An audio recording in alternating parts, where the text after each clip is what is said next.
My vacation started in Italy. I arrived at night the first day. I went to the boy breakfast and the uno. After that, I ate breakfast and went to the pool and swam from 9 to 12.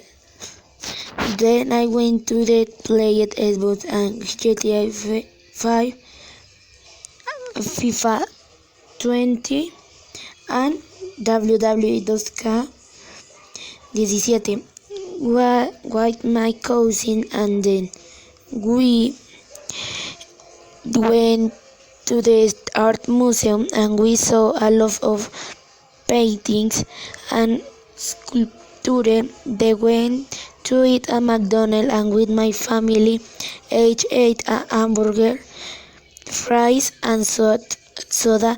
Then I started to play Free Fire and climb levels and got new characters and friends. After playing, I went to the play soccer with new friends that I found.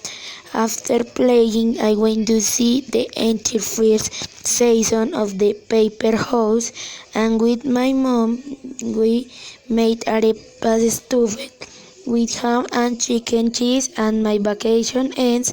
I hope that they will be there like it and give a like B.